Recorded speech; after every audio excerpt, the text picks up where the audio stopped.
I found a reduction in my pain levels probably within the first month or two of switching to carnivore. And after that, it was like, wow, my medication is actually working. Welcome to Freedom to Know Wellness, a disability advocacy platform to hold space and give a voice to those with complex medical and chronic pain conditions, female reproductive challenges and miscarriages, and address other disability-related topics, including how these experiences affect one's mental health. I am your host, Michelle Samuels. Now, before we start, please remember to subscribe to the Freedom to Know Wellness channel at FTKWellness to catch all of our content, and click the bell for notifications on new posts. If you enjoy our content, consider contributing financially to aid with the Freedom to Know Wellness production by clicking the @FTKWellness PayPal link on our channel's page or found in the description box below. Today we'll be discussing the complex chronic pain condition known as fibromyalgia. Fibromyalgia is an arthritic condition that affects the muscles, fascia, and central nervous system, creating extreme localized to widespread body pain, chronic fatigue, brain fog, and a plethora of compounded conditions that are disruptive, to say the least, to one's daily life. Fibromyalgia ranges in severity, even to the point of affecting one's full body mobility. But nonetheless, no matter how severe one has it, fibromyalgia is a debilitating condition that is still an enigma to practitioners. Along with taking sometimes a multitude of medications, practitioners will recommend dietary changes to manage fibromyalgia symptoms, such as a more plant-based or vegetarian-based diet. Cutting out gluten, dairy, and especially red meats reduces the body's acidity, decreasing inflammation. Yet some have found a reduction in their symptoms with a low-carb, high-fat diet intake like paleo and keto. But recently, an opposing controversial version of a low-carb, high-fat diet comprised solely of eating animal meats, eggs, cheese, and milk has become surprisingly a savior in combating fibromyalgia and other autoimmune diseases. This is called the Carnivore Diet. Today's interviewee will share her experience with fibromyalgia and how she improved her health eating the carnivore way. Please advise, the information provided in this episode is from the opinions of the interviewee and interviewer. For further medical advice, please contact your practitioner. Due to audio technical difficulties during the video recording of this interview, subtitles are posted where dialogue is missing. Now, let's start the interview. Welcome to Freedom to Know Wellness. I am your host, Michelle Samuels. Today we'll be speaking with a woman who has encountered chronic pain and life-altering illness called fibromyalgia, and I definitely call her a fibromyalgia warrior. On the podcast, we'll be covering various people who have chronic pain disorders, and fibromyalgia is a severe one that many women and men encounter. And I'm looking forward to listening to her story today. I'd like to introduce to you Meghan French, fibromyalgia warrior. How are you doing, Meghan? I'm doing really well. Thank you so much for having me on, Michelle. Thank you. Thank you. So you're originally from Canada, Toronto. Yes. Mm-hmm. Now you're living in England. Well, my husband's grandparents were originally from here. They didn't meet each other until they actually both moved to Toronto. Mm-hmm. But after a trip we took in 2008 for our 10th anniversary, we didn't actually make it to the UK, but we saw parts of Europe, and we just really wanted to come over here. Mm-hmm. And England made the most sense because, being part of the Commonwealth from Canada, mm-hmm. a lot easier to get visas and paperwork. And our kids already spoke the native language, so it made it much easier. But, living in a place where if you work full time, you get 21 days vacation plus bank holidays from the top. So right there was like a big selling point of, wow, almost a month off if I work full time. Okay, I can do that. And, of course, being close to the rest of Europe. But those are definitely been pluses. I think we got the impression that work-life balance just seems to be a little bit more balanced over here. That was definitely a big draw. Well, that's actually an interesting insight compared to Toronto. And of course, you have this free healthcare. Yeah. So that's an added bonus. Did you find that even though it's free healthcare in England, that it slightly differed in regards to what you provided? Not necessarily. Actually, what I found, certainly what we found really helpful was that for example, any prescription medication, if your child is under the age of 16, it's free. Whether you are a British citizen or you're just a resident, you do not pay for your child's medications.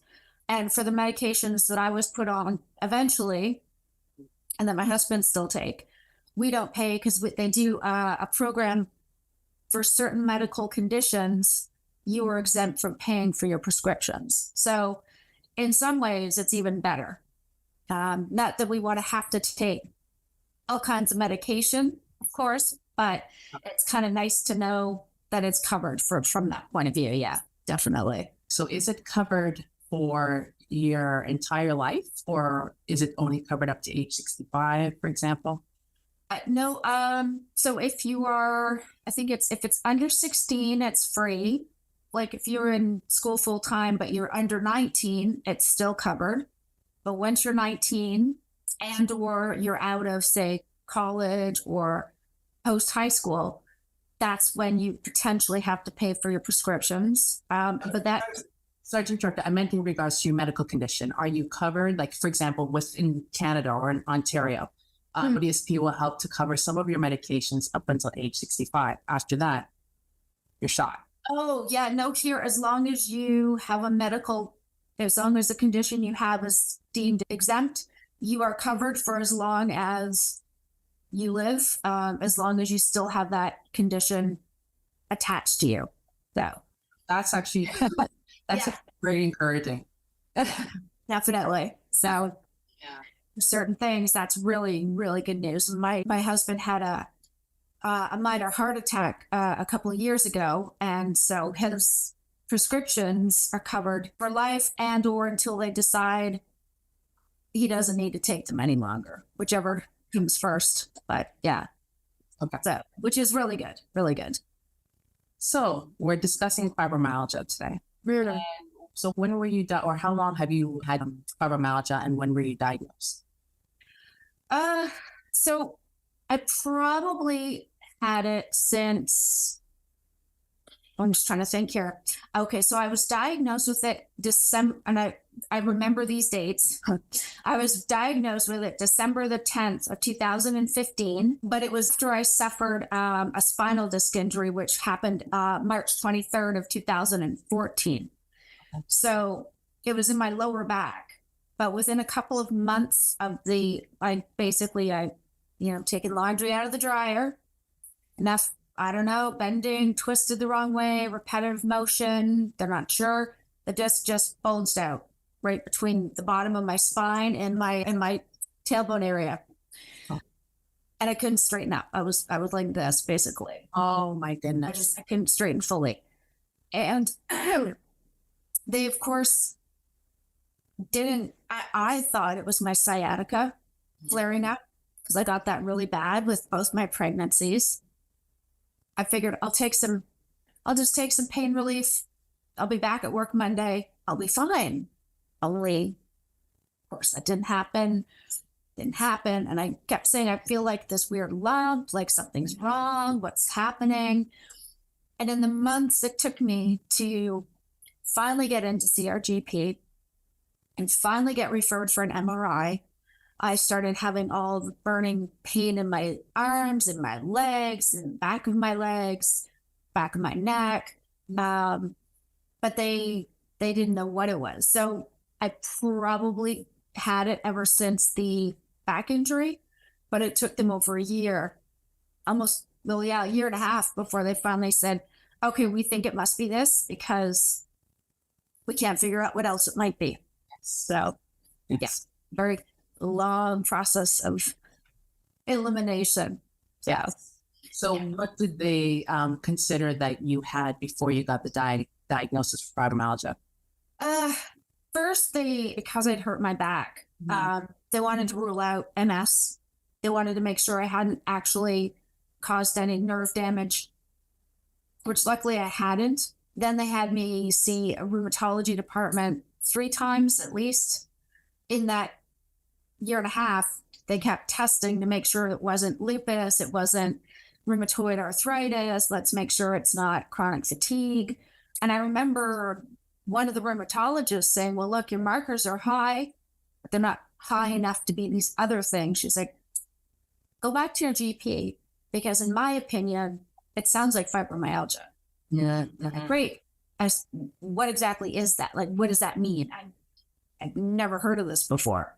And she's like, well, your GP has to give you the final assessment. But if they ask, tell them I said, I suspect it's fibromyalgia, and they can explain it to you. And I'm like, oh, okay. So they said that your GP would give the final analysis in regards to what your condition is. Yeah. Usually I know for here, your doctor may have an idea of potentially what the condition is, but they send you to a rheumatologist to be able to do the final diagnosis. So you didn't get the final diagnosis from the rheumatologist. He did tell you what he believed, or he or she believed it would be, but you have to go back to your GP. So when you went back to your GP, what happened? When I went back to see, so how it worked, and it's probably like that where you are too. You have on paper, you have an assigned GP, but in reality, it's a shared practice. So any one of the 5 or 6 doctors could be who you get to see depending on when you go in. So I was being seen by another GP because he was covering the caseload, because the one I normally would see was on holiday. Fine. And he said, well, we think it's some kind of chronic pain condition. He said, but that just means we don't really know. So I'm not sure what to tell you. So because this has been happening now this had been going on for a year and a half, and I wasn't feeling any better. And I sort of said, I'm going to have to be my own advocate. You know, he was the one who pushed for me to get the MRI done. And he said, you know, that explains the lump you feel in your lower back, but that does not explain the rest of the pain that you're feeling. And so I insisted on a second opinion, saw the regular GP. I said, look, this is what the rheumatologist told me. She suspected it's fibromyalgia or chronic fatigue. I said, but I don't suffer with fatigue. That is not. You don't have any fatigue. Okay. I do sometimes, like if I stay out, if I'm not too late, but at that point, it's like pain was my biggest complaint. Pain and the brain fog were my 2 biggest complaints. I said, you know what? Fatigue is really like so low on that list. Okay. And I figured, I'm a mom. I've got 2 kids, 2, tween teenage sons. So I'm always tired, like fatigue just comes with the territory. It wasn't like this extra thing. So like, no, I don't think it's chronic fatigue. He's like, well, then we're going to go with what the rheumatologist has recommended. And okay, I'll write it out as fibromyalgia. I'm like, great. Thank you. So you mentioned in regards to how fibromyalgia affected you with the pain, the widespread pain throughout your body. How did it affect your mobility? Did it affect your mobility at all? It did, actually. Yeah, significantly. So when I first got the back injury, I was still working full time. By the time I was diagnosed in December of 2015, I was at the point where I was having a really hard time working on a full-time basis. They gave me a back rest. They gave me a foot rest. They tried to adjust my desk and my computer to be at better levels. But the problem was, and maybe it's with you, but I could not sit for more than a few minutes. And then I couldn't stand for more than a few minutes. So I was constantly sitting and or standing. Like at home, I'm so sore, I want to lay down. No, now I'm too sore, I have to sit up. And it was just this ache that just would not go away. And for me, I was finding I needed crutches to get around. And, my husband was, I think, where he was at the time was he couldn't believe that it could affect me like this. Right. Because we don't look sick, right? So I had to have crutches, and then I ended up having to move into a wheelchair. And now I still use my power wheelchair if I'm going into town because it's too far for me to walk before I get sore. But I have not, haven't needed the crutches around the house in a while. But yeah, there was a time we needed to have a commode in the bedroom because I didn't think I'd be able to get to the toilet fast enough. And bath swivel seat for me to use because I couldn't stand up and shower for long periods. And for about 2 years at one point, I had to have a care person come in every morning and help me wash my hair, help me get dressed. Not that my husband wouldn't help, but he was away working.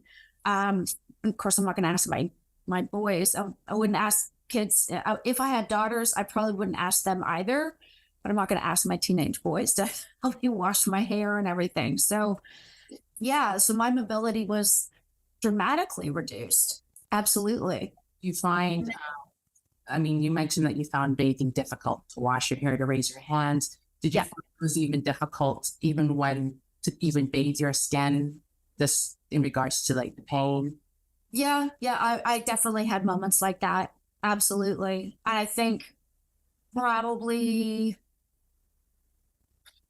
now, COVID, in one sense, it was good because we couldn't have care people come into the house at one point because it was always a different lady every day. Oh, yes. Yes. So during that time, my husband worked from home. He was able to help me, and I was gradually reached a place where I was able to take a shower sitting in the bath seat by myself, and I was fine. But before that time, yeah, it was just like I lived in leggings, I lived in baggy tops, regular bras were way too painful to put on. I couldn't do it, and it was just everything was so much soreness and agony, and it was just really frustrating because I remember there was a point where the brain fog on top of the pain was just so bad. I could literally not have a conversation with people because they'd be like, sorry, what was that? I'm like, I don't know. What did I say? Swiss cheese. I don't remember. It's amazing how it affects the brain. And especially if you find like, for me, I find it humiliating. And I know a lot of other women and men. And the reason why I say women and men to our listeners is that it is predominantly women that end up getting fibromyalgia, but men do as well. And children can also have it as well.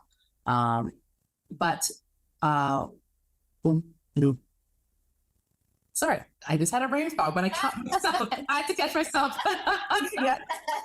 But pertaining to the brain, it's like, you know the words, you know what you're trying to say.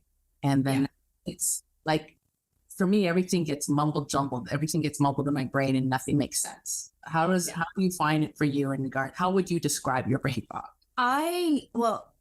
Thankfully, my brain fog is like 99% lifted over these last few months, just by changing my diet. Yeah. But honestly, there was a time where literally anybody in the house could have asked me a question and I would have answered. And then 2 minutes later, I would have no idea what they'd asked. And to be frank, I most times couldn't even recall having a conversation. I was on the sofa with my Kindle or Netflix, and that was it. That was all I did. My life was just reduced to 4 walls.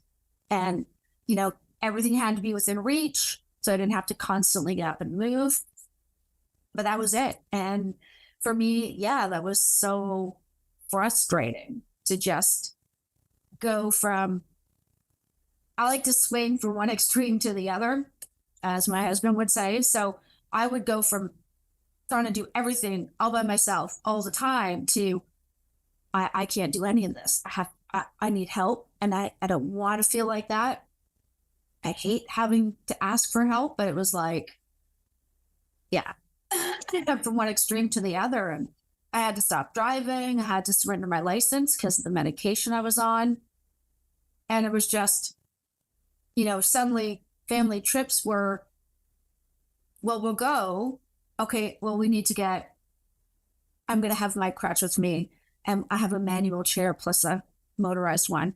Okay, well, make sure, we have assistance so somebody can take my chair, put it in the plane, make sure that, I can get to the toilets easily without too much problem, and all these extra steps that I'm just like, I don't want that. I just, no. Let me go back to a time where I didn't have to do any of that. Yeah. So I'm going to go further into what you were just discussing, but I'm going to start with work. So what type of work did you do? I worked doing data entry, admin work. Yeah. And how long before you had to stop working altogether once you got your diagnosis? Once I got the diagnosis, which was 2015, I worked until February of 2016. Okay. But we moved from one part of England to another for my husband's work. And at that point, I was like, I can't do it. I was having a hard time. Excuse me. Yeah. And please, anytime you need to rest, by all means, I'm in a position where I may have to do it myself. I'm sitting here and I'm just like, I'm going to edit this part out, but I'm doing this because my clothes is burning me. But I was like, okay, I don't know if this is going to catch me with no bra on. So, right. Yeah. So you're like, wait a minute. So when you went to the thing, I was like, oh my gosh, yes, you know it. Yes, exactly. I was at the point where I was like, I can't do work. I would put stuff in, but then I would maybe miss a step. And even with reminders, I was still forgetting to do certain steps. And I worked for a company that made windows and doors, like for customers. So if you want to replace a window or you want to get a new front door, that type of thing. So we took all of the survey reports and we matched them on with whatever the sales guy said. And we had to make sure that all the details were correct. And then we would, do a final pricing. And then if it was not enough, we'd have to, write the customers. And if it was as it should be, then it was left. So we did a lot of, we had to watch, do they need upper floor access? And have we accounted for the scaffolding, or have we accounted for the cost of permits? Because this is happening in London. And of course it's insane. So all these very important steps. And I would forget one here, or I'd forget something there, or, and it was just getting to the point where I was like, I cannot do this anymore. It's too much. I couldn't remember what I'd already done and what I hadn't done. So I had to at that point. Yeah. So it's affecting your work, and at the same time, the pain managing throughout the day. That must have been quite difficult. It was really, it was really frustrating because even though, so my manager at the time was great, the occupational health people gave him the recommendations of, make sure she's able to stand regularly and take a short walk around and all these things, which he did, but it still wasn't enough. Mm-hmm. And I think it's because I was sitting in like a regular office chair, which, no lumbar support, only halfway up the back. And even if that wasn't the case, it was just the desks were still too high and the monitors were still too high up. So I was getting that crink in the neck constantly, and it was all data entry, right? So my wrists were just constantly in pain. I found out just before my fibromyalgia diagnosis that I also had osteoarthritis in the wrists and Raynaud's, which would affect my fingers and so on. No, but I was wearing braces on both my wrists at one point. They thought maybe it was carpal tunnel, which I had to go get tested for. No, it wasn't. It was the arthritis and the fibro working together, tag teaming it, if you will. This, I find with fibromyalgia, there's a lot of other conditions that are compounding. That makes it a lot more difficult. And because also you have such a severe back injury, I'm just thinking, did you even have time? Because I know you have to work, you have 2 boys, you have your husband. Did you even have time to do physiotherapy? And if so, what type of therapy was recommended to help you to manage your spinal injury, your fibromyalgia, your osteo, your Raynaud's? But let's start with the back and the fibro first. So with the back, once the MRI was done, and so this would have been 4 or 5 months after the injury, I went to an osteopath at first while I was waiting to find out what was wrong. And because a friend of ours had thrown his back out, said, no, see this guy, he's great. He'll adjust you, carry on. Fine. I didn't know any different. So I went to see him, and he did a massive adjustment because my right hip was about 2 inches higher than my left, just because of how the disc went out. Yes. And so he adjusted me, and he's like, right, just do these stretches to help reset my body so that I could straighten and keep the spine where it should be. And I did the stretches. I did them exactly like the pictures, only it didn't help. I was still feeling this throbbing pain in my lower back. And after 5 days, I could tell whatever he had done wasn't enough, because I'd gone right back into that overshot position. My husband was like, well, why don't you go see him one more time? Because, you might have to go more than once. Fine. Went back to see the guy, did the adjustment.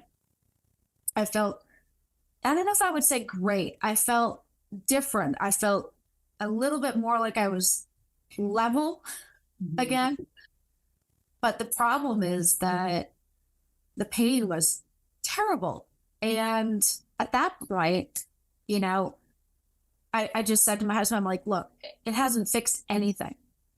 I started doing the exercises again, and then the pain were just making me want to tear up. And I thought, no, there's something else is going on. Something's wrong.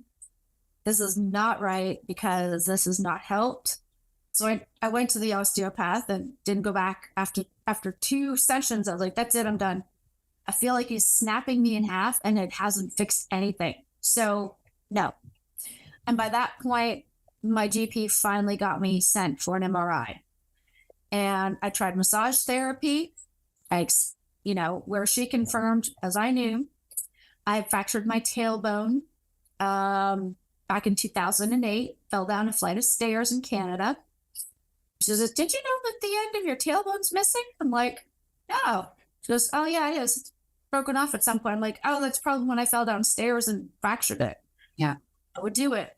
Right. She goes, okay, well, I think whatever you've just done, whatever you have done recently, has probably aggravated that area. I'm like, oh, so what does that mean? She goes, well, we can try massage, but I can't make you any promises. So I went for the massage. All of me felt great, except for the lower back, where the disc was out. When I went to the pain management, guy was like, yeah, right. It's like, well, I really don't have much I can give you. Okay. Just, all right. How about this? We'll try a cortisol injection. Okay, let's do that. November 2014, I go in for the procedure. I felt worse after that procedure than I did before. I felt almost as bad as when I first threw my back out. It was horrible. It did nothing whatsoever at that point. So then I was referred on for other things. So it was about a 6-month waiting period for the other therapy. So the next year I did hydrotherapy for 5 weeks, which did not get rid of the pain. And I was on a waiting list for, sorry, that's not true. I did have I was seen by a physical therapist at the house, and he did exercises with me. He said, well,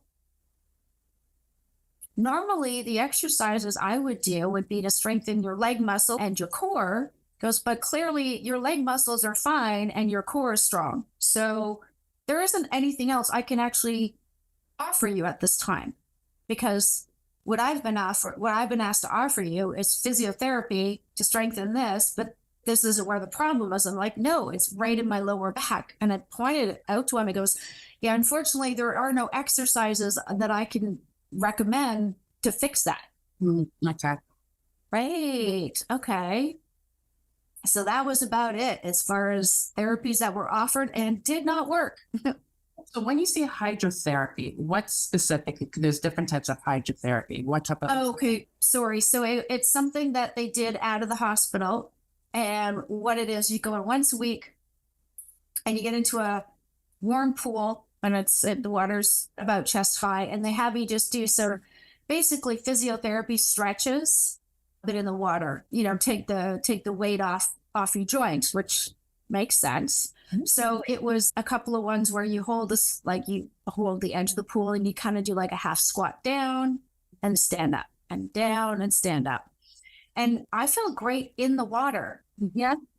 But as soon as I got out and I got dressed, any benefits were gone. It's like, okay, this is not helping. This does not help me, like, at all. I think they sort of went, well, we've given you all the pain medication we can. We got nothing.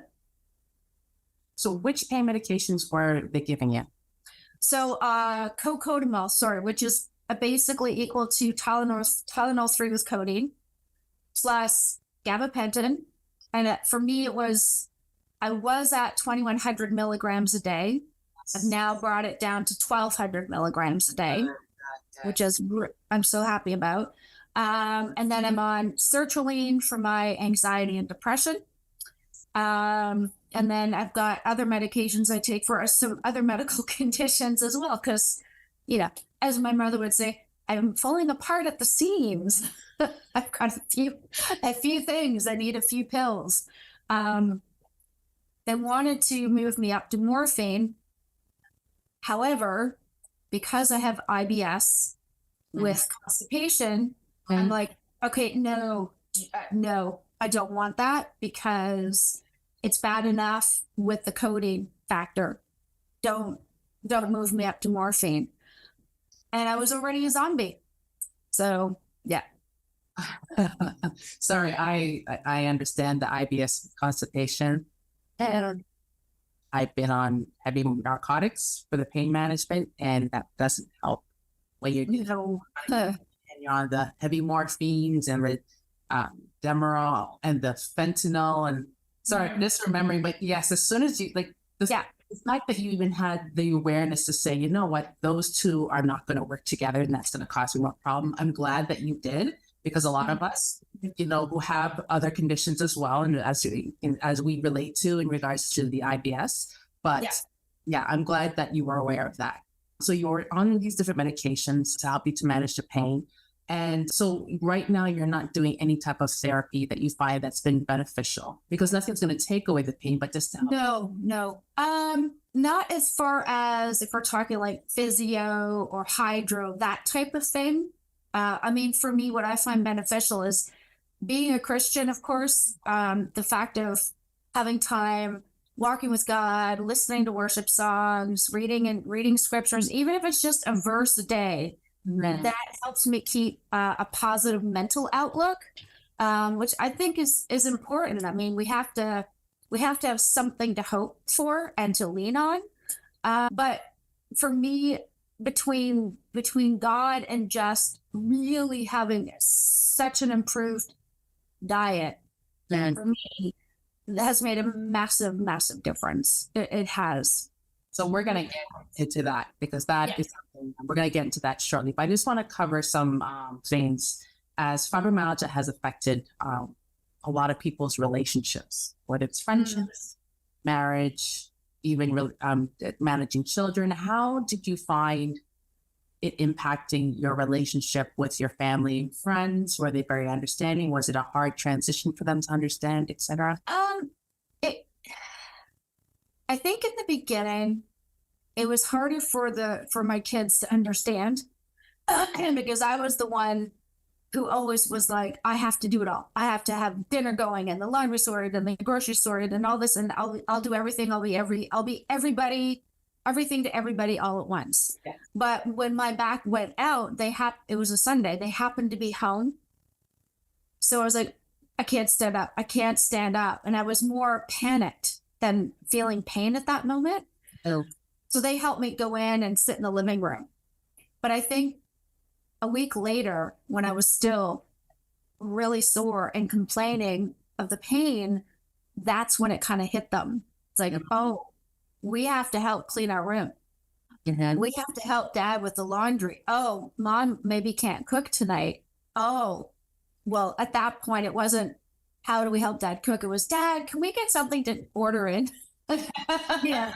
Can we get KFC or something, right? So I think from that point of view, it was hard for them.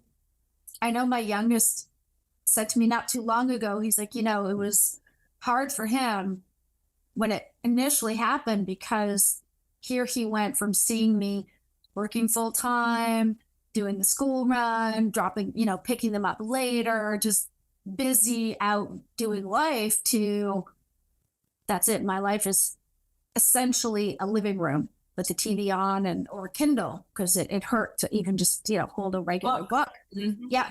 Yep. And of course, as you know, we don't look sick. I've got a video on my channel. It's an old one, but I called it, Just Because We Don't Complain Doesn't Mean We're Not in Pain.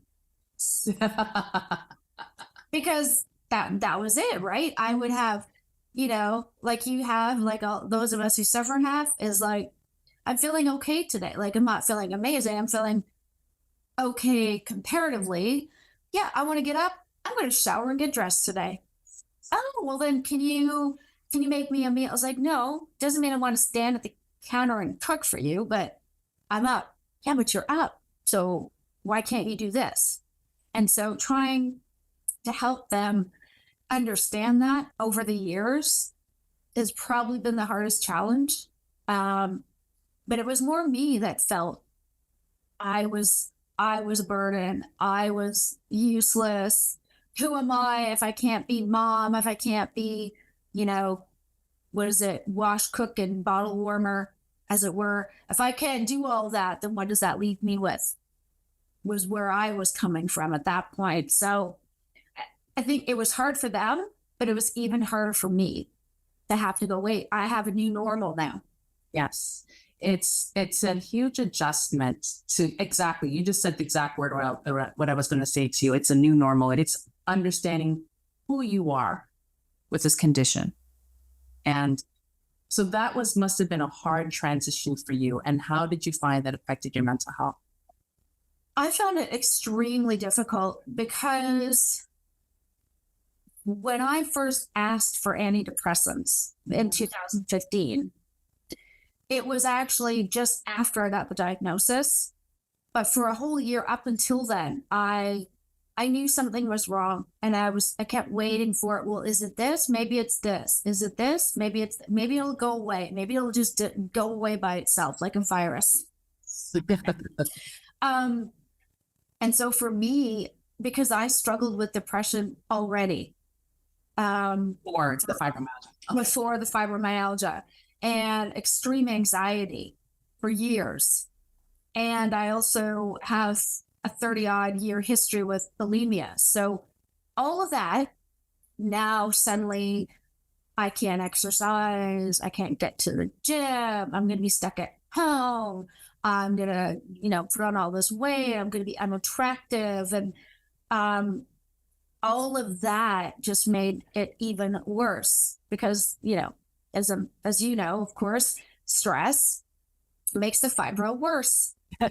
And I had enough stress still trying to work and deal with calls from the school when one of my kids was misbehaving, as apparently happens when you have boys. And so all of that with my just seeing my mobility just wither away, and I think I felt the most helpless just shortly before we moved from where we were in England to where we are now, when I had to stop driving and I would take a taxi to work, which is fine, but that's when I felt the most vulnerable. It's like, okay, so I can't even drive myself to work anymore, because I would drive and then I would pick my husband up after. He would take the car, I would take a taxi, and we would go from there. It's just like, what happened? All of that. And I was just, it just made the depression even more difficult to manage, because it's just me in my head, not even quite sure how to deal with it as I'm living it. Never mind, how am I supposed to explain this to the family? Because I don't even get it. Exactly. Yeah. And it affects, fibromyalgia affects you in so many different ways that sometimes you don't even know what you're like, is that normal or is it something different? And because it can attack you, I should say, in different ways, it's a huge adjustment to be able to understand. And it's funny enough that fibromyalgia affects the mental health already. So that's hard because, like you said, you were already kind of dealing with it from before. And then now having the fibromyalgia, it's a compounding condition on top of your already anxiety. And Absolutely. Yeah. So I know with medications, one of the things that they automatically give you or want to give you, along with gabapentin, are antidepressants, because something along the connection between the brain and the body, it helps to be able to manage pain for some individuals. Did they prescribe to you anything like amitriptyline, duloxetine? There's another word, I'm not remembering it now. It's kind of a cannabis based, but it's along the lines of duloxetine. Did they recommend anything like that too? They tried me on amitriptyline, in 2014, not so much for the pain, but just for the depression. But I found even at a really low dose, it made me really nauseous. So I said, I can't do this one. But then by 2015, I was like, I cannot cope. I was so inflamed. My brain was so incredibly inflamed at that point. It wasn't even so much the depression, it was the severe anxiety that I needed help. And the GP said, well, we'll start you on gabapentin. I'm like, okay, why? Like, what does it do? Will it stop the pain? He goes, well, not directly, but it's supposed to be a nerve blocking agent in your brain so you don't send out these false signals, or it reduces them. I'm like, okay. We give it to most people who have your condition. It seems to be helpful. I'm like, fine. And he's like, now, as far as your anxiety, we can try you on sertraline. I'm like, okay. Yes. And he said, so that's more the one we recommend for depression, but a lot of people find it helps calm them. You may find it helpful with the anxiety. I'm like, all right, fine. Because I can't live on the edge like this anymore. I need something. So they started me on it. With the sertraline, they boosted me up to 200 milligrams fairly quickly. And I would say that, definitely the depression was not an issue any longer, but the anxiety was still there, like in huge, massive waves of it, a lot of the time. So it worked, but it worked, but it didn't work. And of course, the more anxious you are, the more you're sending, your adrenals are flared up. The cortisol is racing in your body. You're in fight or flight. Hello, fibroflare. And IBS. So, yeah. So I'm going to finish this conversation regarding family, and I'm going to go into what you mentioned about the adrenals and some supplements. But how did you find the fibromyalgia, and you mentioned affected you in regards to how you view yourself as who you are, how you are as a mother and who you are as a wife. Now, one of the things that I've heard other women and men go through is that intimacy factor. So I'm just gonna be honest. Sure. You find, be intimate with your husband. How was the adjustment also for him, and the adjustment for you in regards to how you guys, communicate, how you guys are intimate, how you guys just even hugging each other? How did you find that? In the beginning, even just being hugged hurt so bad. You probably have had this too, but there was a point where I couldn't even wear jeans because the material actually hurt. Anything with a zipper down the back, forget it. Belt, no way. It was way too painful. So, my poor husband, when we used to sleep at night, he would sleep and he'd have his arm across me.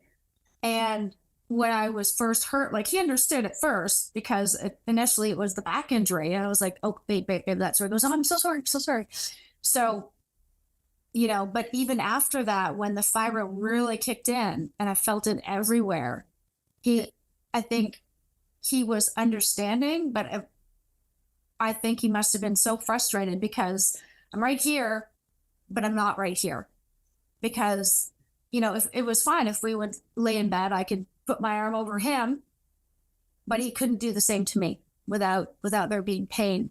And very quickly I realized the importance of a full-length body pillow to go between my knees. So it's my best friend. Yes, me too. And I still sleep with one, but it's just a single one. It's sort of one of like the U shapes. It's just a single one. So now when he climbs in, I can still put my arm over him, but there's him and then the body pillow and me. And I should clarify, and our spaniel ends up sleeping on our bed between us. So it's very cozy these days. But the beginning was so hard. And for the first year, I was terrified that I was going to cause more damage to my back. One of the things they found was that I actually have an extra vertebrae in my lumbar area. Yeah, I have 6, not 5. I have 6 vertebrae in my lumbar area instead of 5. So they figure probably I was born that way. But what it means, how I explained it was, it's kind of like, a watch with like a chain wristband.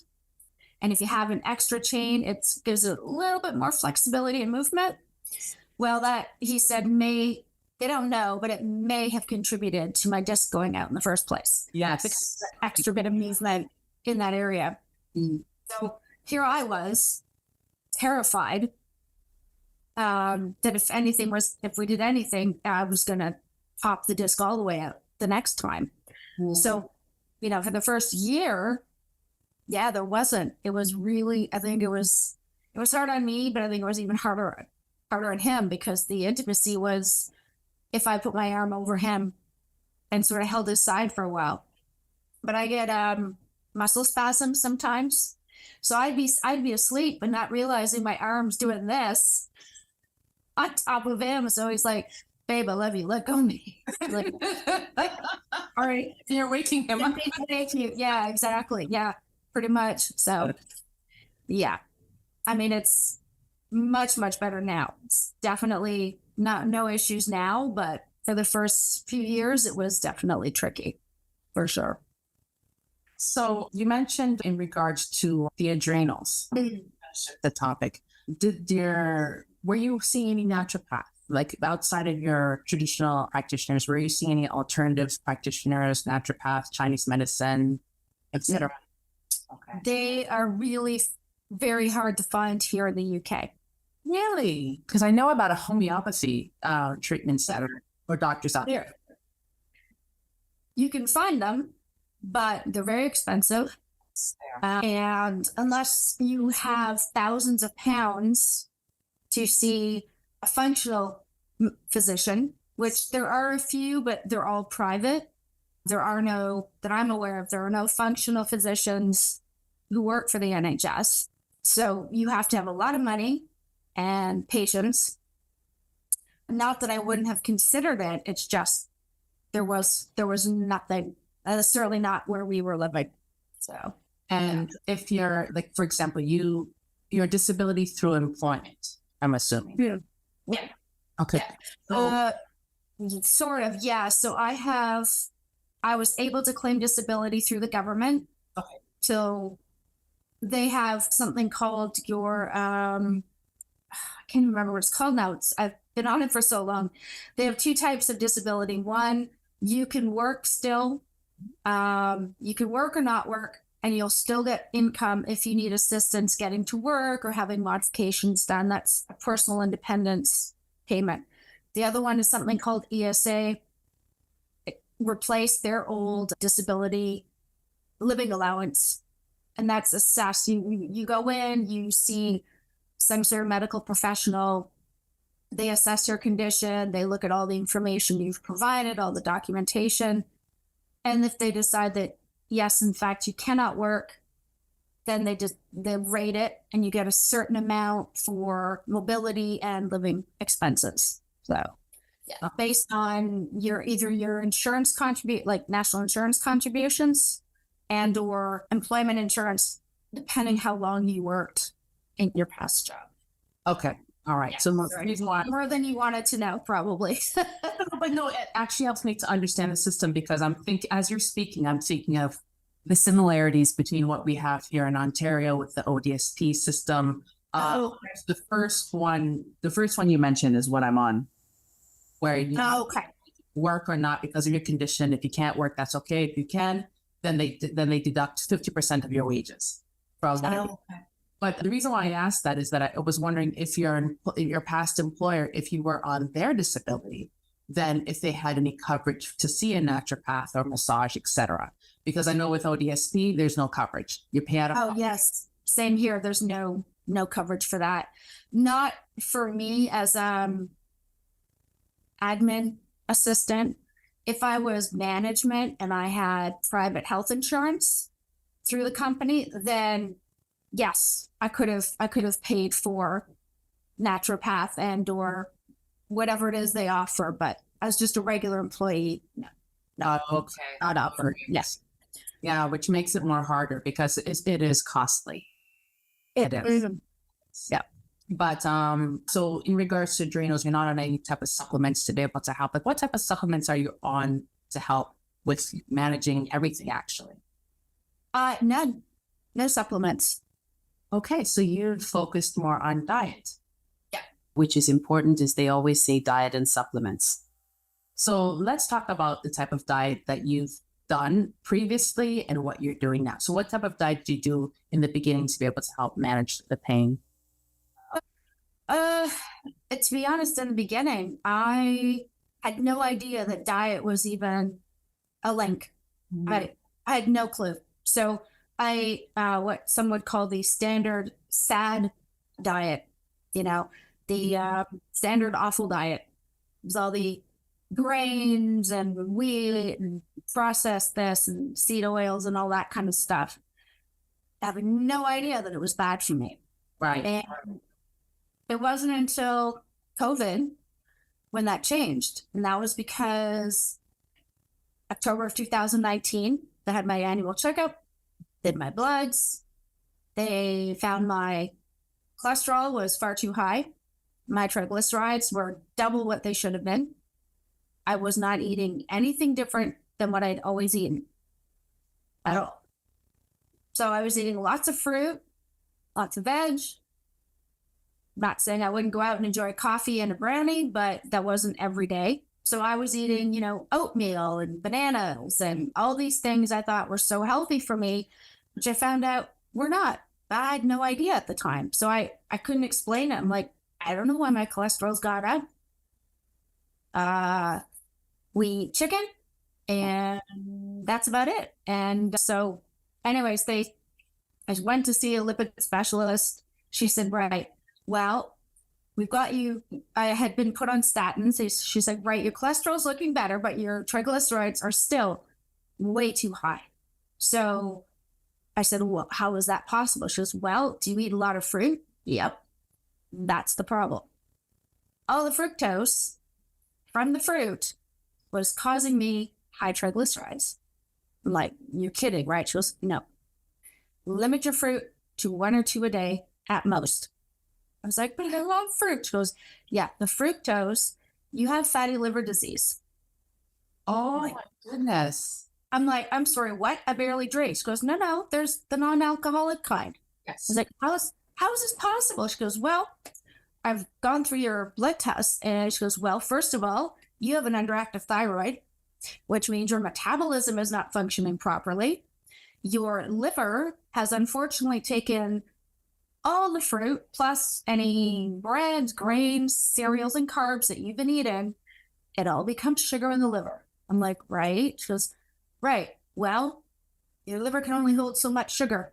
After that, it turns it into fat, which is what causes your triglycerides to skyrocket. And that will put you in an area for early heart disease. I'm like, are you kidding me? She goes, no, I'm not.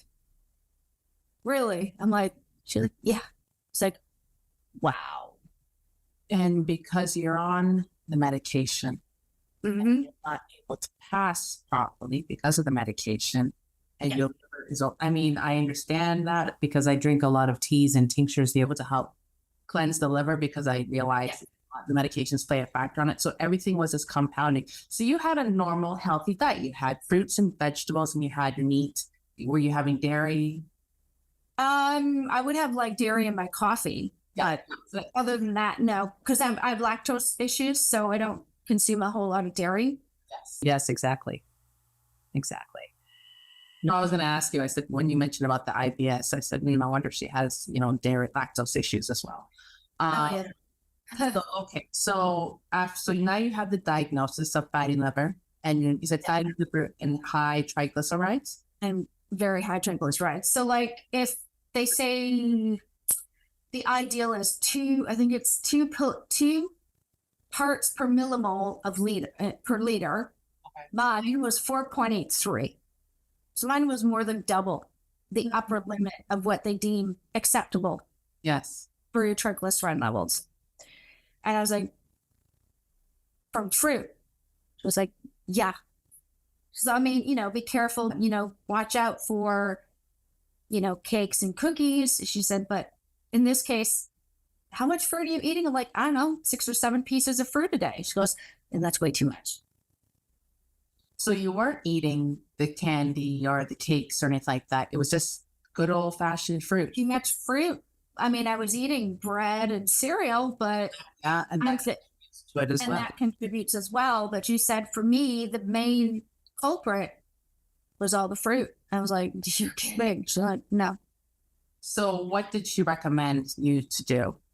Well, she put me on a thyroid replacement hormone, levothyroxine, a very small dose. Sorry, how do you spell that again? It's called levothyroxine, Levothyroxine, levothyroxine.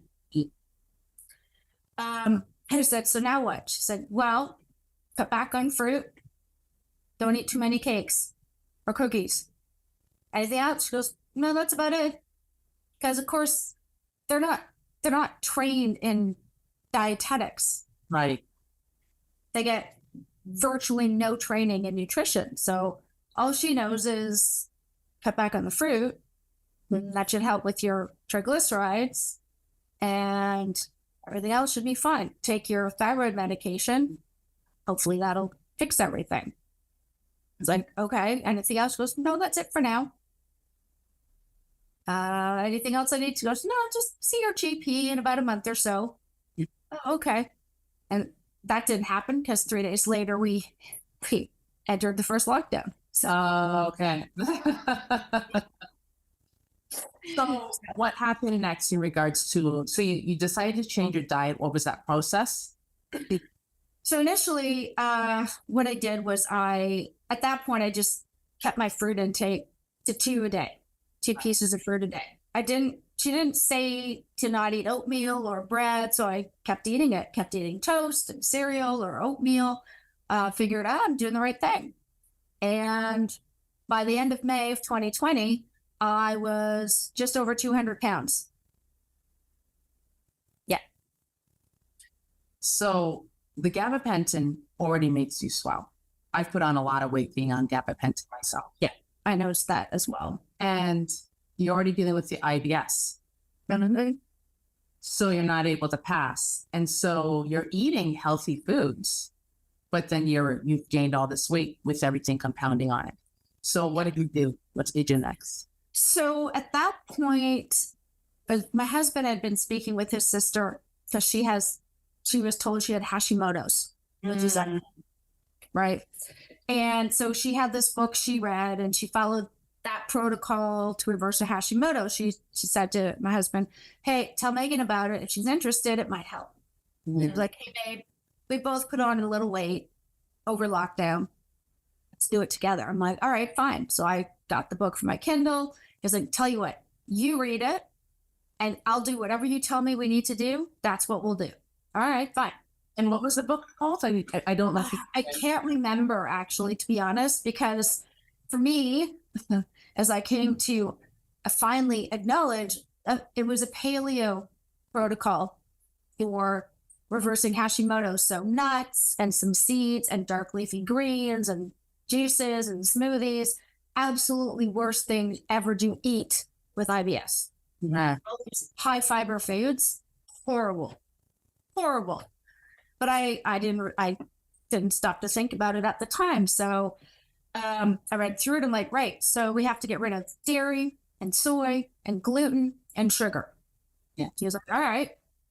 Dairy was hard. Sugar really sucked. Getting rid of that. The withdrawals were awful. I was going to say, to go with Yeah. Well, I've heard it said that sugar is considered more addictive than heroin and cocaine. I believe it. When you see where it's everywhere, right? So fine. Okay. I don't consume soy and gluten I have to avoid anyways because I'm intolerant. So fine. Let's do this. So I started making all these green smoothies and all these I bought kale and spinach and I cooked it with eggs and it was just, oh my God. He lost 13 pounds in the first 2 weeks. I lost no weight.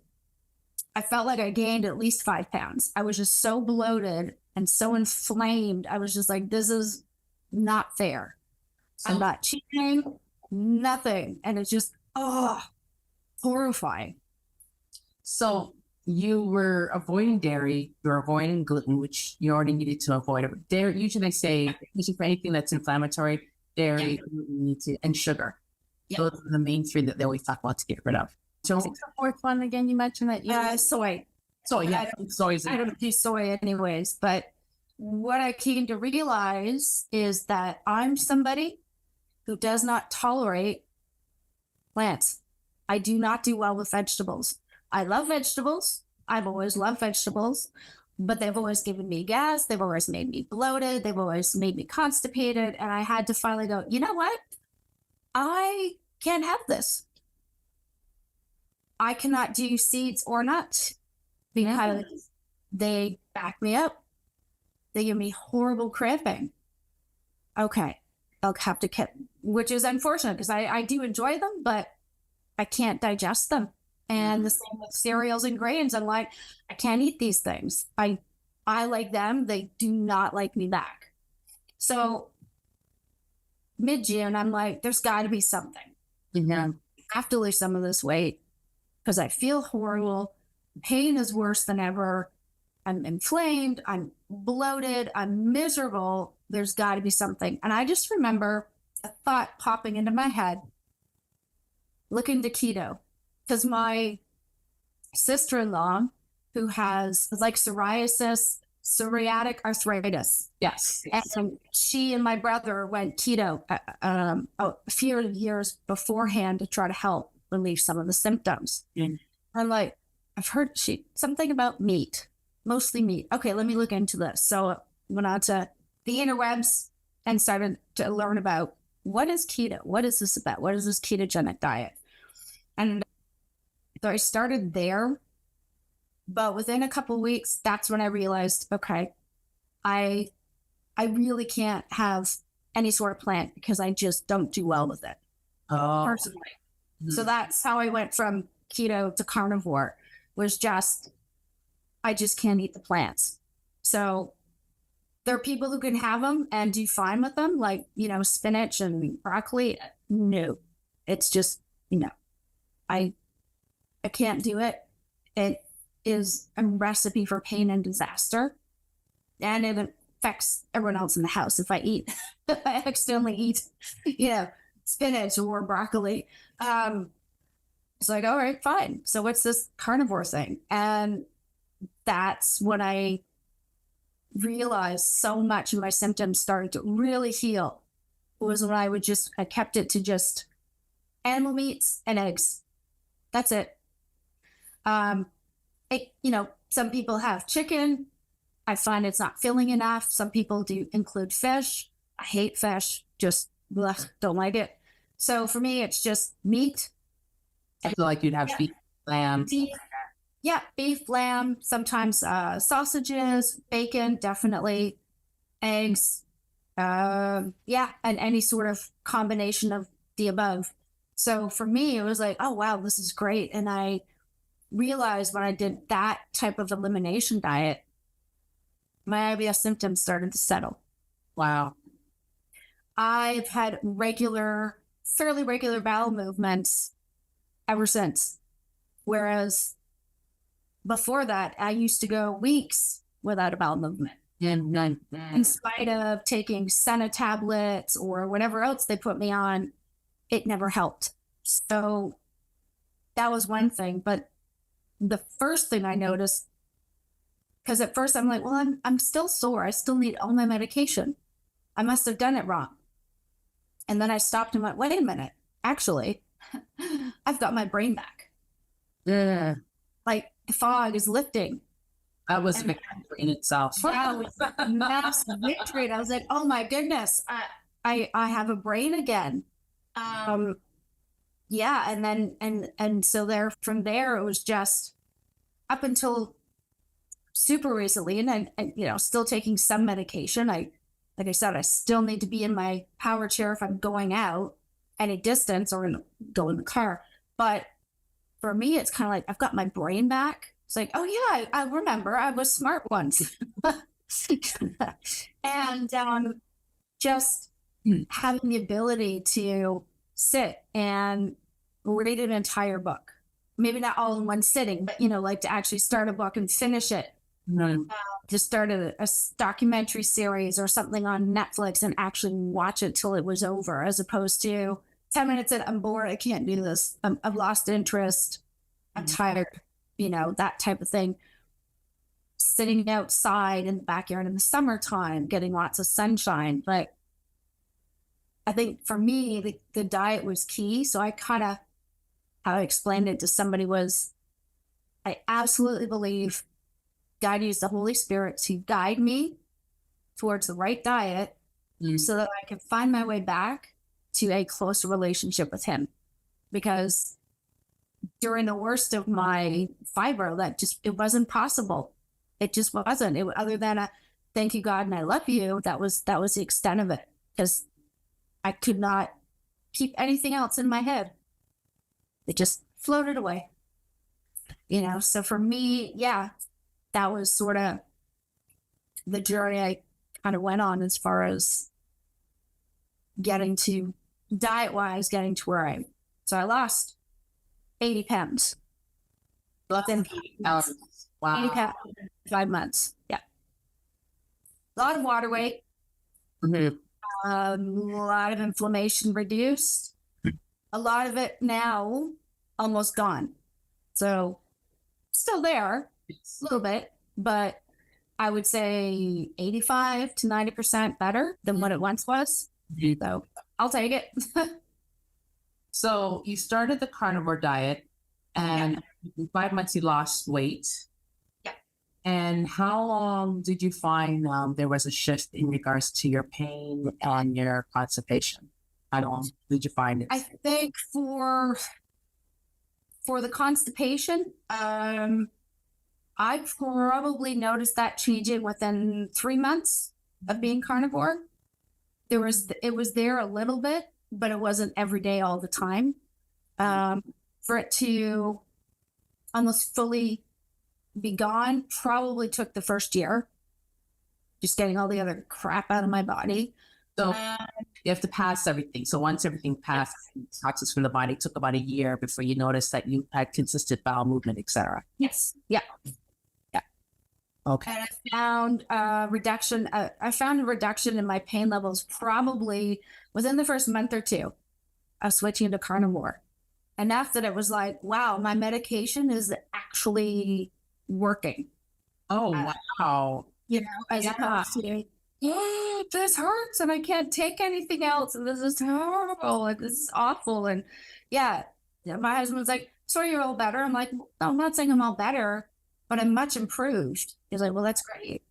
Yeah. So just a little bit more energy every day. And my eyebrows are finally growing back in from my underactive thyroid.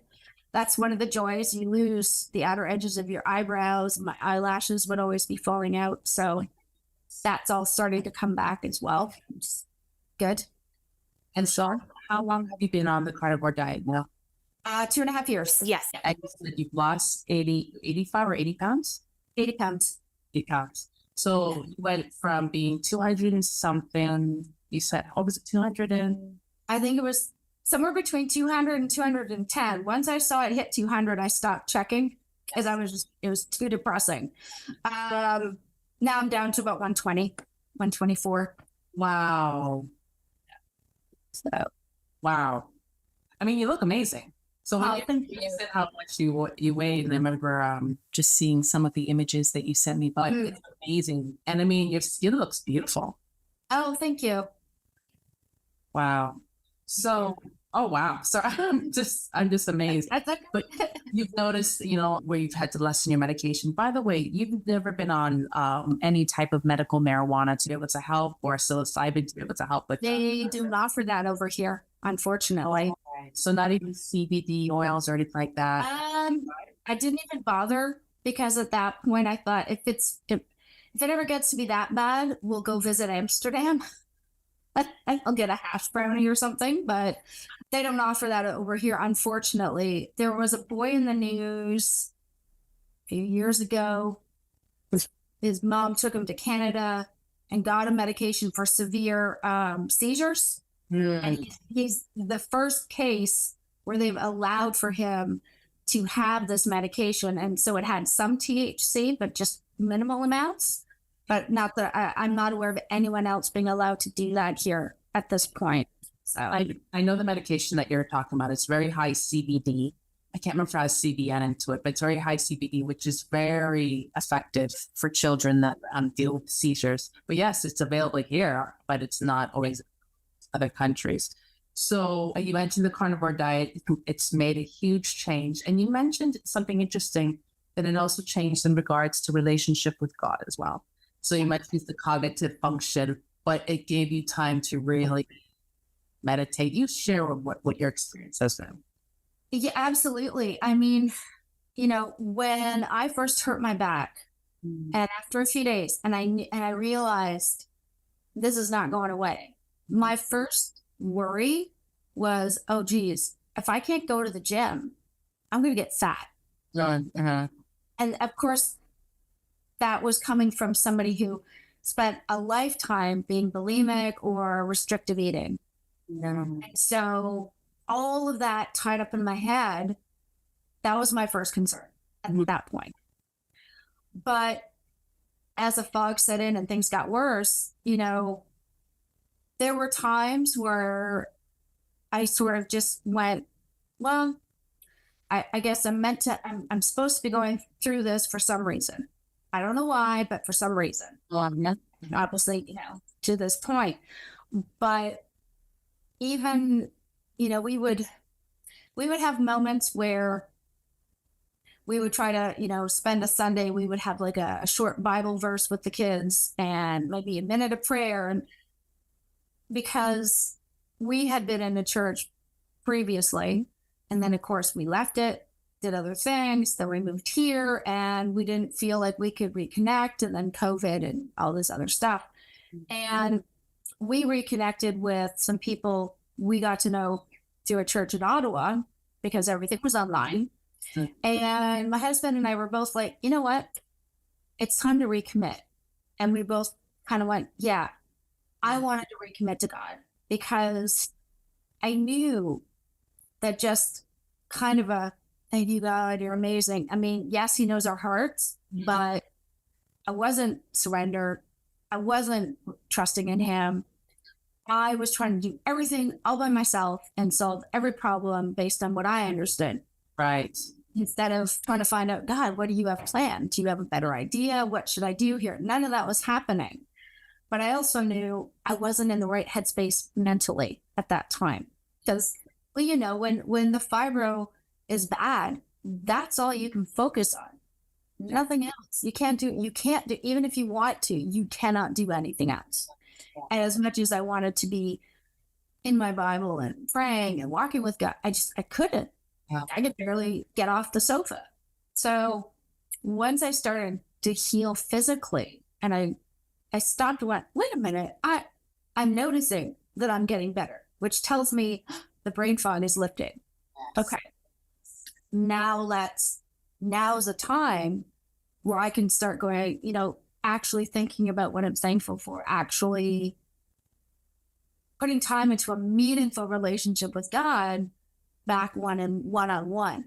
And so for that, I'm so grateful because I realize now I had to go through everything I did to get me to that point in order to get healthy so that I could then get myself where I needed to be and where I wanted to be spiritually. So for me, it was a great blessing. So when I make videos or just talk in general where people say, oh, you look great, I go, oh, well, thank you. But no, you look healthy. I'm like, oh, good. Well, I'm glad I feel healthy.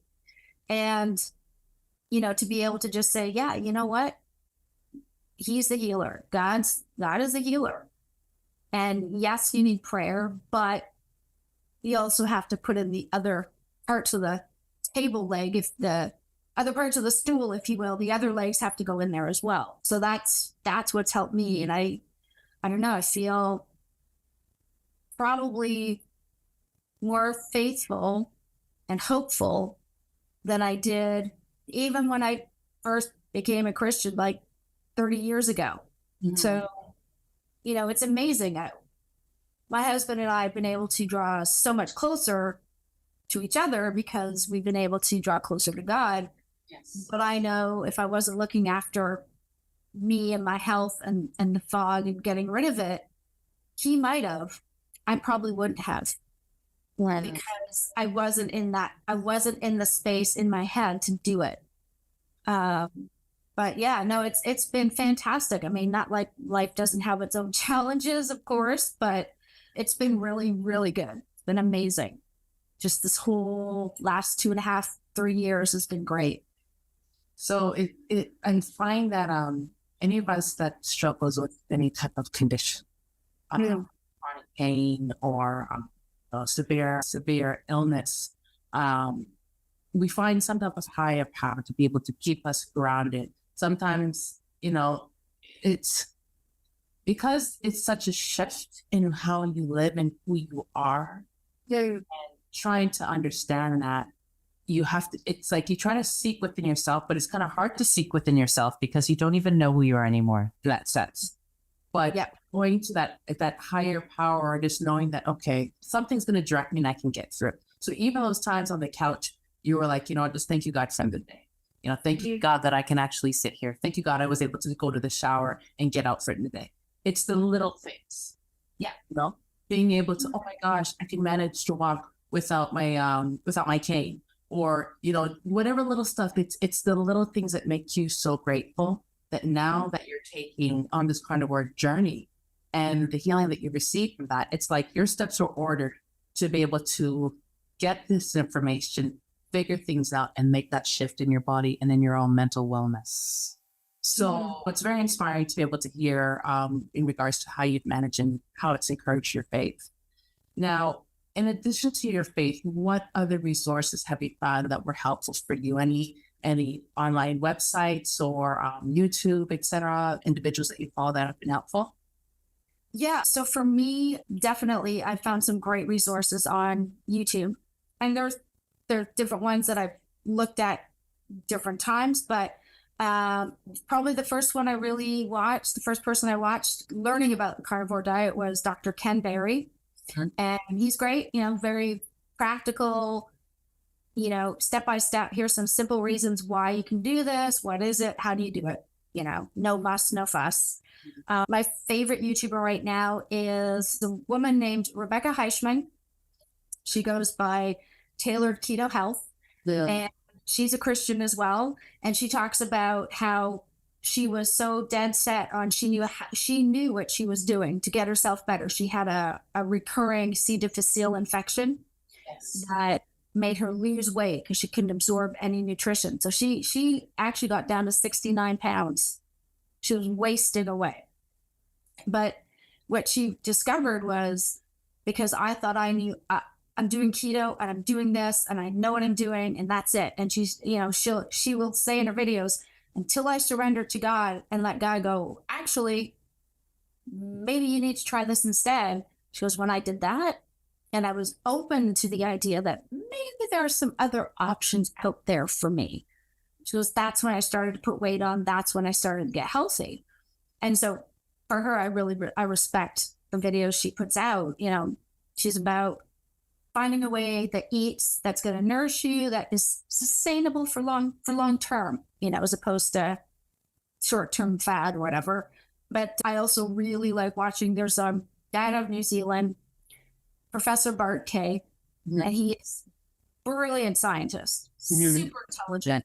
He's got two channels. One where he, pokes fun at people who are wrong on their science on the internet. And the other one, he just lays out point blank, here's what a calorie is, here's what it isn't. Why do we use it? Why should we not? And then he'll explain it perfectly. But he's also overcome fibromyalgia. He reversed his. I think he said it's been almost 8 years now.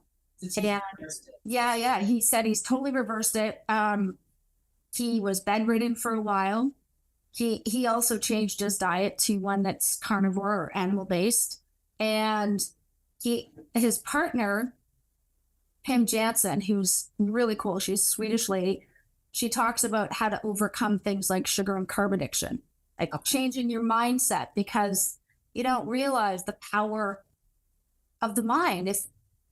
If we tell ourselves something will never happen, then it will never happen. Yeah, exactly. If this could happen, then wow, okay, yeah, God can make this happen if we actually have that mental mindset. Mm-hmm. And so he talks about what is the placebo effect and how can we take this approach if we want to try to overcome or manage autoimmune and chronic pain conditions. So really, really, really fantastic videos. But those are and there's a lot of others that have fun videos now and then, but those are the main ones that I watch. Yeah. Rebecca, I think, she's reversed over 10 autoimmune conditions, of which fibromyalgia was just one. Yes.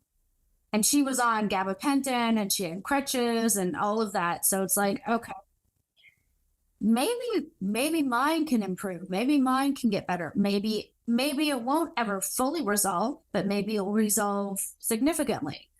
Right. What did they do? Okay. How do I do this? And sort of learning wherever possible.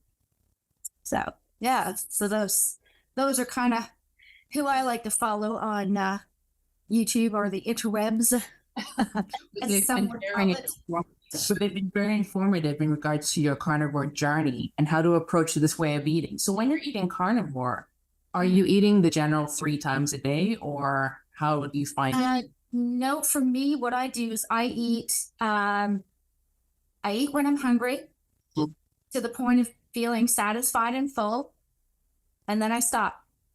And then I don't eat again until I'm hungry. So sometimes that might be 3 times a day. Sometimes it's once a day. It might be twice a day.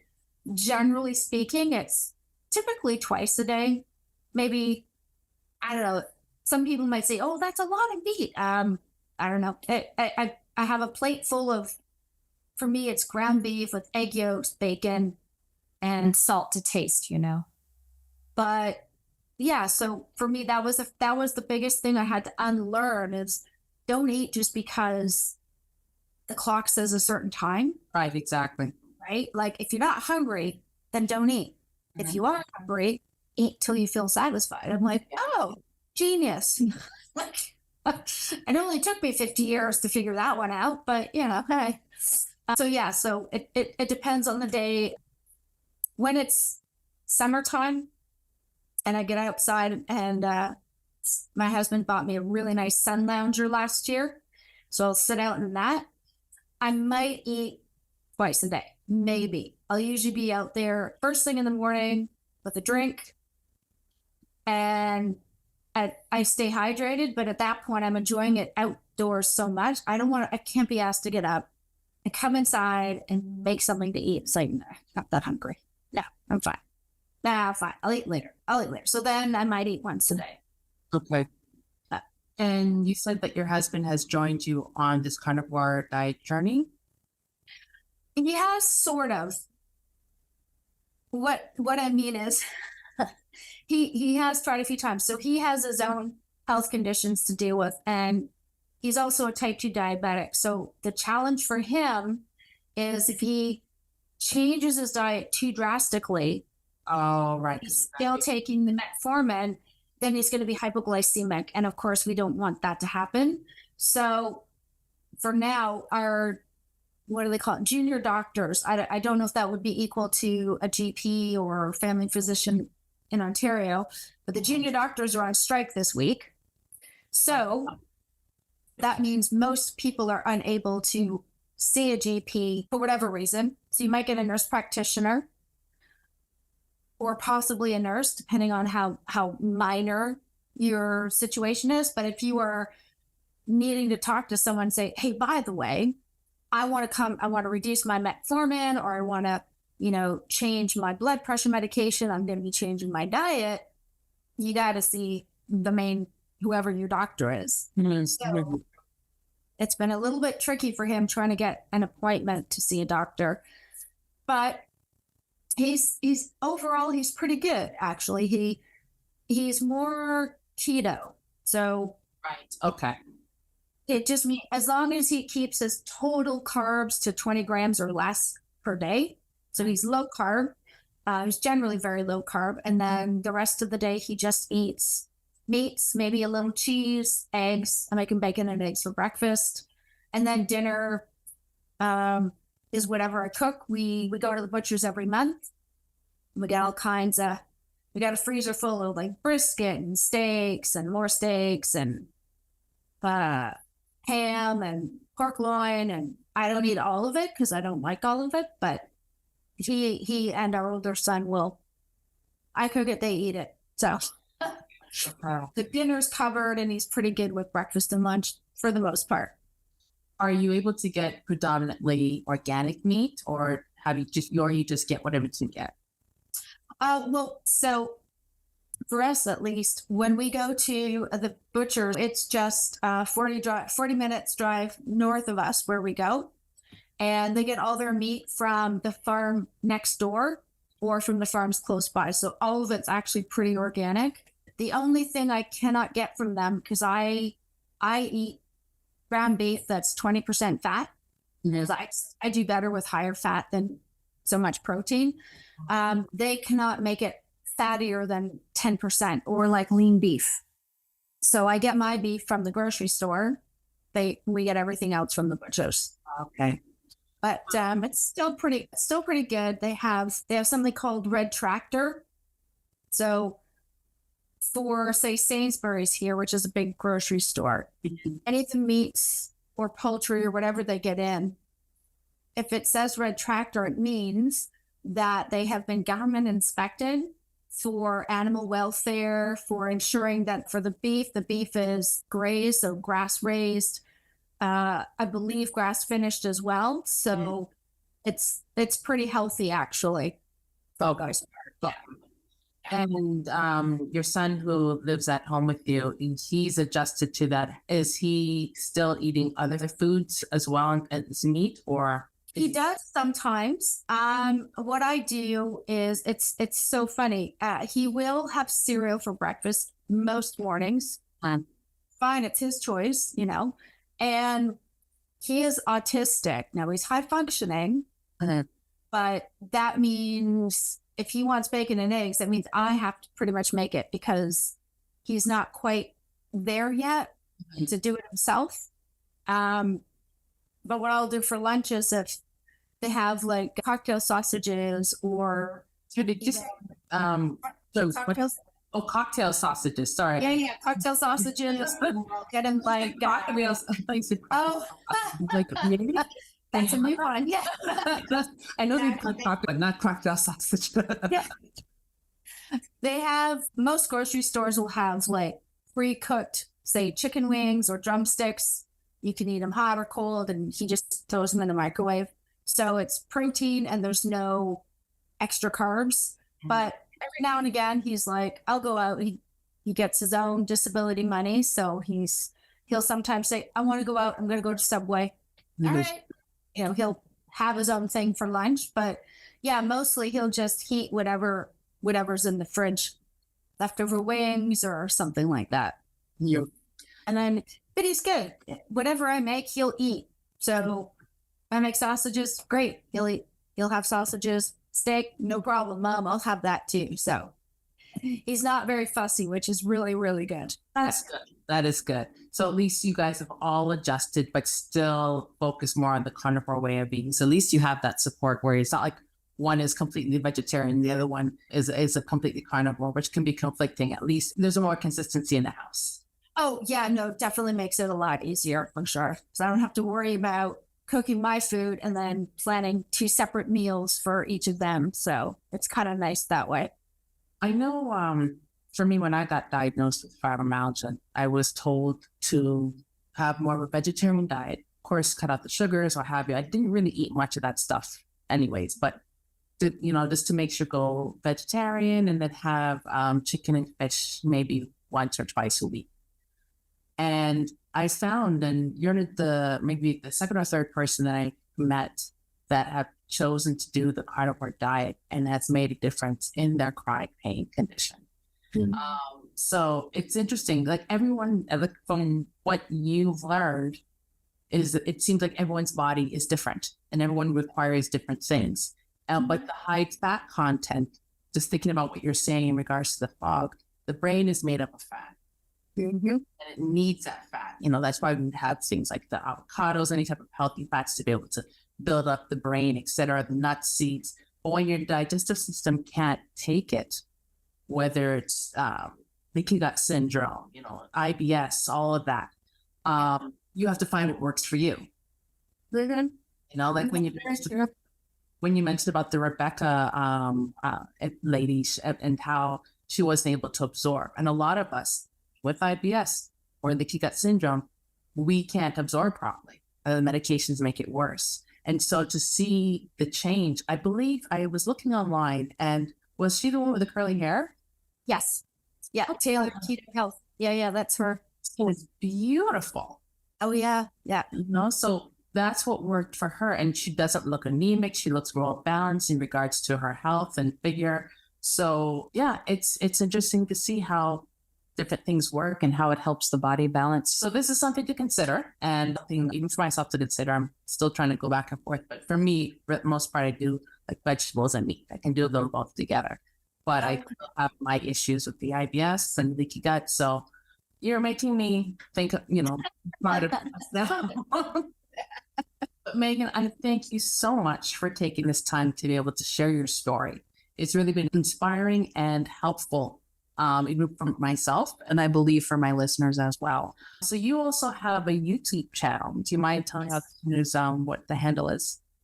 Sure. It's Megan, the Faithful Fibromyalgia Warrior. Okay. And so along with YouTube, do you also have like IG or Facebook? I do have Instagram. I don't get on there as much as I would like, but I do check it fairly regularly.